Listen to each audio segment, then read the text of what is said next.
जय श्री राम। गुड्डू की दुनिया में आपका स्वागत है। अब हम राम कथा का 5वां अध्याय प्रारंभ करने जा रहे हैं, जिसका शीर्षक है चित्रकूट में भरत। हम कथा वहीं से प्रारंभ करेंगे जहाँ हमने छोड़ी थी। भरत कैकई राज्य में थे, अपने ननिहाल में, अयोध्या की घटनाओं से सर्वदा अनभिज्ञ। लेकिन वे चिंतित थे। उन्होंने एक सपना देखा था, पर उसका अर्थ पूरी तरह से समझ नहीं पा रहे थे। संगी साथियों के साथ बातचीत में उन्होंने कहा, मैं नहीं जानता कि क्या अर्थ है, पर सपने से मुझे बहुत डर लग रहा है। मैंने देखा था कि समुद्र सूख गया, चंद्रमा धरती पर गिर पड़े हैं, वृक्ष सूख गए हैं, एक राक्षसी पिता को खींच कर ले जा रही है। वे रथ पर बैठे हैं, रथ गधे खींच रहे हैं। जिस समय भरत मित्रों को अपना सपना सुना रहे थे, ठीक उसी समय अयोध्या से घुड़सवार दूत पर वहां पहुंचे। घुड़सवारों ने छोटा रास्ता चुना था जल्दी पहुंचने के लिए। भरत को संदेश मिला, वे तत्काल अयोध्या जाने के लिए तैयार हो गए। ननिहाल में भरत का मन नहीं लग रहा था, उचट गया था। वे अयोध्या पहुंचने को उतावले थे। कैकईराज ने भरत को विदा किया, 100 रथों और सेना के साथ। उन्हें घुड़सवारों से अधिक समय लगा था, लंबा रास्ता पकड़ना पड़ा। सेना और रथ खेतों से होकर नहीं जा सकते थे। वे 8 दिन बाद अयोध्या पहुंचे, नदी पर्वत लांघते, थके हुए और चिंतित। भरत ने अयोध्या नगरी को दूर से देखा। नगर उन्हें सामान्य नहीं लगा, बदला बदला सा था। अनिष्ट की आशंका उनके मन में और गहरी हो गई। यह अयोध्या मेरी नहीं है, क्या हो गया है इसे? उन्होंने पूछा। सड़कें सूनी हैं, बाग बगीचे उदास हैं, सब लोग कहाँ गए? वह तुमुलनाद कहाँ गया? पक्षी कलरव नहीं कर रहे हैं, इतनी चुप्पी क्यों? किसी ने भरत के प्रश्नों का उत्तर नहीं दिया। नगर पहुंचते ही भरत सीधे राजभवन गए, महाराज दशरथ के महल की ओर। महाराज वहां नहीं थे। फिर वे कैकेयी के महल की ओर बढ़े। माँ ने आगे बढ़कर पुत्र को गले लगा लिया, परंतु भरत की आंखें पिता को ढूंढ रही थीं। उन्होंने माँ से पूछा। माँ ने उत्तर दिया, पुत्र, तुम्हारे पिता चले गए हैं वहाँ जहाँ एक दिन हम सबको जाना है। उनका निधन हो गया है। भरत यह सुनते ही शोक में डूब गए, पछाड़ खाकर गिर पड़े, विलाप करने लगे। माँ कैकेयी ने उन्हें उठाया, ढांढस बंधाया, कहा, उठो पुत्र, यशस्वी कुमार शोक नहीं किया करते। तुम्हारा इस प्रकार दुखी होना उचित नहीं है, राजगुणों के विरुद्ध है। अपने को संभालो। क्या से क्या हो गया? भरत यह मान कर चल रहे थे कि पिता राज्य अभिषेक की तैयारियों में व्यस्त होंगे। सब कुछ उल्टा हो गया। उन्होंने मेरे लिए कोई संदेश दिया? भरत ने माँ से पूछा। नहीं। अंतिम समय में उनके मुंह से केवल 3 शब्द निकले, हे राम, हे सीते, हे लक्ष्मण। तुम्हारे लिए कुछ नहीं कहा। भरत व्याकुल थे, विकलता बढ़ती जा रही थी। वह तुरंत राम के पास जाना चाहते थे। महाराज ने उन्हें वनवास दे दिया है 14 वर्ष के लिए। सीता और लक्ष्मण भी साथ गए हैं। कैकेयी ने भरत का मन पढ़ते हुए कहा। मैं जानती थी कि भरत यहाँ से सीधे राम के पास ही जाएंगे, परंतु क्यों? भ्राता राम से कोई अपराध हुआ है? राम ने कोई अपराध नहीं किया। महाराज ने उन्हें दंड भी नहीं दिया। इसके लिए मैंने महाराज दशरथ से प्रार्थना की थी। मुझे तुम्हारे हित के लिए यही उचित लगा। मैं तुम्हारा अहित नहीं देख सकती थी, कैकेयी ने कहा। वरदान की पूरी कथा सुनाते हुए कहा, उठो पुत्र, राजगद्दी संभालो। अयोध्या का निष्कंटक राज्य अब तुम्हारा है। भरत अपना क्रोध नहीं रोक सके, चीख पड़े, यह तुमने क्या किया माते? ऐसा अनर्थ, घोर अपराध, अपराधिनी हो तुम। वन तुम्हें जाना चाहिए था, राम भैया को नहीं। मेरे लिए यह राज्य अर्थहीन है। पिता को खोकर, भाई से बिछड़कर नहीं चाहिए मुझे ऐसा राज्य। इस बीच मंत्रीगण और सभासद भी वहां आ गए। भरत बोले, तुमने पाप किया है माते। इतना साहस कहाँ से आया तुम में? किसने तुम्हारी बुद्धि भ्रष्ट की? उल्टा पाठ किसने पढ़ाया? यह अपराध अक्षय है। मैं राजपद नहीं ग्रहण करूंगा। तुमने ऐसा सोचा कैसे? सभासदों की ओर मुड़ते हुए भरत ने हाथ जोड़कर कहा, आप भी सुन लें। मेरी माँ ने जो किया है उसमें मेरा कोई हाथ नहीं है। मैं राम भैया की सौगंध खाकर कहता हूँ, भैया राम के पास जाऊंगा, उन्हें मना कर लाऊंगा, प्रार्थना करूंगा कि वे गद्दी संभालें, मैं दास बनकर रहूंगा। भरत बहुत उत्तेजित हो गए थे, स्वयं पर नियंत्रण नहीं रख सके। बोलते बोलते उनकी सांस उखड़ने लगी। वे चकराकर धरती पर गिर पड़े।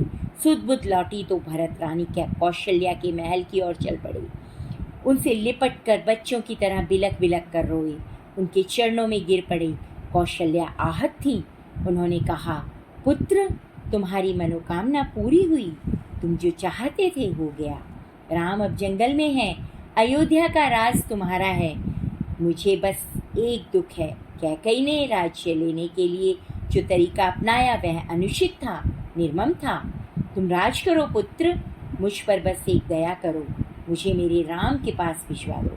भरत ने रानी कौशल्या से क्षमा मांगी, सफाई दी। रानी कैकई के व्यवहार पर ग्लानि व्यक्त की। कहा, भैया राम मेरे प्रिय अग्रज हैं, मैं उनका अहित सोच भी नहीं सकता, मैं निरपराध हूँ। कौशल्या ने भरत को क्षमा कर दिया, उन्हें गले से लगा लिया। भरत सारी रात फूट फूट कर रोते रहे। सुबह तक शत्रुघ्न को पता चल गया था कि कैकई के कान किसने भरे। मंत्रा अयोध्या के घटनाक्रम से घबरा गई थी, छिप गई थी। कुछ दिनों से उसे किसी ने नहीं देखा था।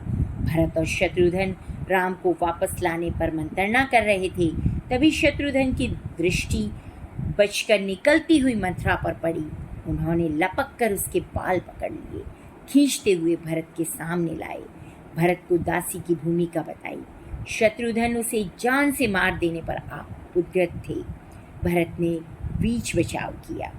मुनि वशिष्ठ अयोध्या का राज सिंहासन रिक्त नहीं देखना चाहते थे। खाली सिंहासन के खतरों से वे परिचित थे। उन्होंने सभा बुलाई, भरत और शत्रुघ्न को आमंत्रित किया।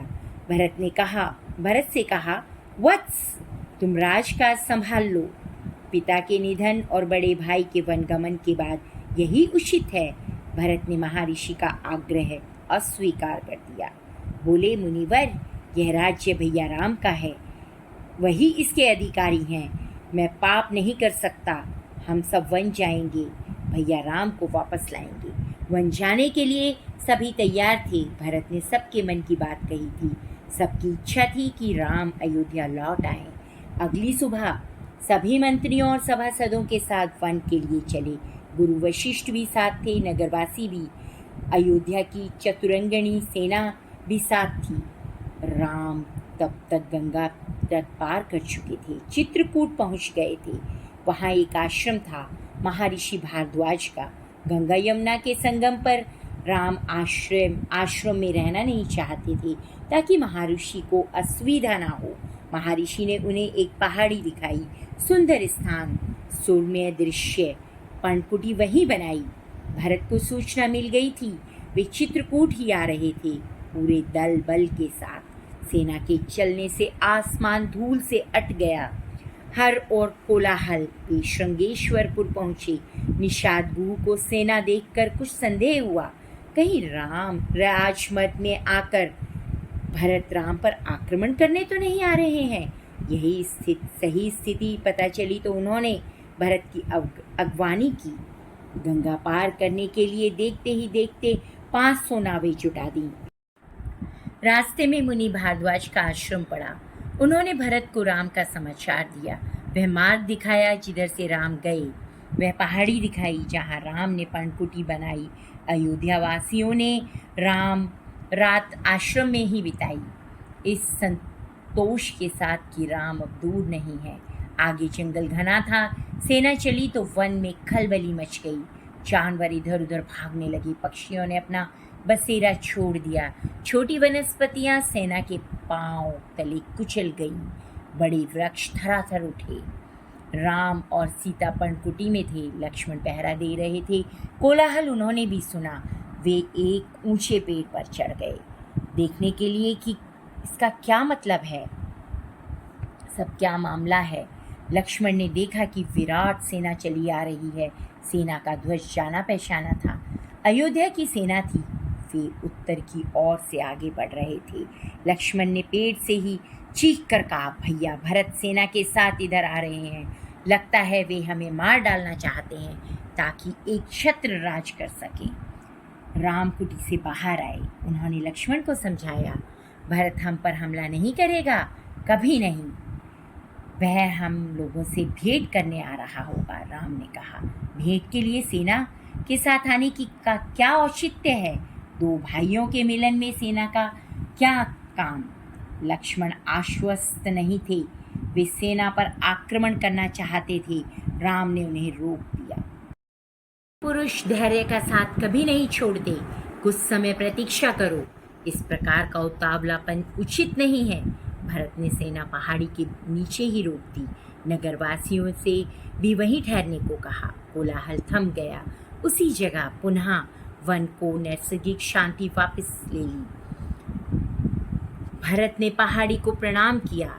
शत्रुघ्न को साथ लेकर नंगे पांव ऊपर चढ़े। पांवों की गति अचानक बढ़ गई। भाई से मिलने की उत्कंठा में वे और प्रतीक्षा नहीं कर सकते थे। पहाड़ी पर दूर से उन्हें एक छवि दिखाई पड़ी। वह राम थे, शिला पर बैठे हुए। पास ही सीता और लक्ष्मण बैठे थे। भरत दौड़ पड़े, राम के चरणों में गिर पड़े। उनके मुंह से एक शब्द भी नहीं निकला। शत्रुघ्न ने भी राम की चरण वंदना की। उन्होंने दोनों को उठाकर सीने से लगा लिया। सबकी आंखों में आंसू थे। भरत साहस नहीं जुटा पा रहे थे बड़े भाई को यह सूचना देने का कि पिता दशरथ नहीं रहे हैं। एक दुखद समाचार है भ्राता। बहुत कठिनाई से उन्होंने कहा, पिता दशरथ नहीं रहे। आपके आने के छठे दिन दुख में प्राण त्याग दिए। राम सन्न रह गए, शोक में डूब गए। राम को पता चला कि भरत के साथ केवल सेना ही नहीं आई है, नगरवासी भी आए हैं, गुरुजन है, माता है, कैकई भी है। राम लक्ष्मण पहाड़ी से उतरकर उनसे भेंट करने आए। सबसे स्नेह से मिले। सीता को तपस्विनी के वेश में देखकर माताएं दुखी हुईं।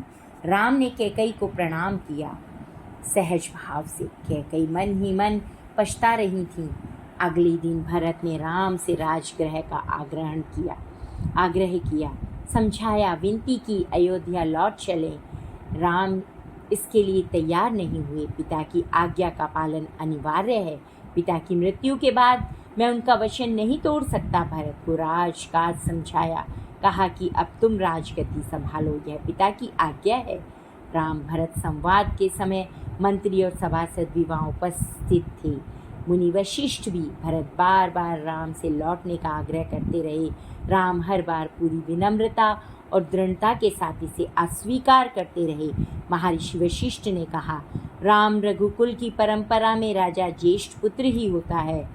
तुम्हें अयोध्या लौटकर अपना दायित्व निभाना है, इसी में कुल का मान है। राम ने बहुत संयत स्वर में कहा, चाहे चंद्रमा अपनी चमक छोड़ दे, सूर्य पानी की तरह ठंडा हो जाए, हिमालय शीतल ना रहे, समुद्र की मर्यादा भंग हो जाए, परंतु मैं पिता की आज्ञा से विरत नहीं हो सकता। मैं उन्हीं की आज्ञा से वन आया हूँ। उन्हीं की आज्ञा से भरत को राजगद्दी संभालनी चाहिए। राम किसी तरह लौटने को तैयार ना हुए। भरत के चेहरे पर निराशा के भाव थे। वे विफल हो गए थे राम को मनाने में। आप नहीं लौटेंगे तो मैं खाली हाथ नहीं जाऊंगा। आप मुझे अपनी खड़ाऊ दे दें, मैं 14 वर्ष उसी की आज्ञा से राजकाज संभालूंगा।